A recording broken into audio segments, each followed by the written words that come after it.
guy from zoning. He called me sometimes 3 and 4 times a day, harassing the heck out of me. And he said, well, I'm getting phone calls on you, Solid.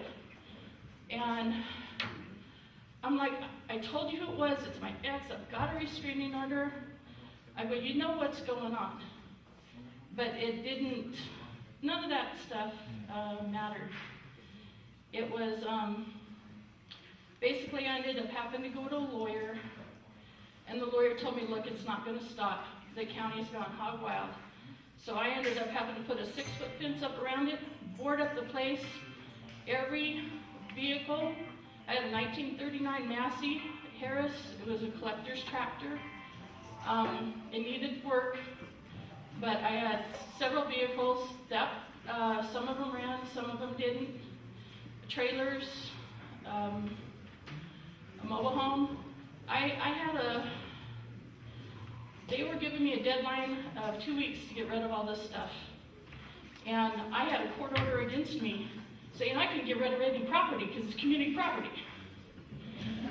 So I had a judge telling me one thing, county officials telling me another, and finally I ended up having to go, and I said, look, are you going to make me break the law? With the judge. Finally they held off until the judge made the ruling. And then I had to get everything off there the next day. So in the meantime, I ended up, the minute the court order came down, I had to call out a towing service and just give everything away. And we ended up getting rid of all the kids' fair pigs and just had to board up the place and leave it alone. Then I started getting hit. I was robbed blind. All the building materials we had out there, everything we had on the ranch, all the, it was because nobody could be on the property, so people were just stealing everything. And it's a nightmare dealing with these people. Thank you for your story.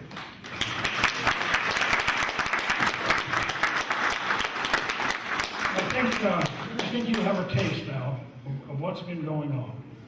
And we hope from this point on that you will support our efforts and the efforts of the community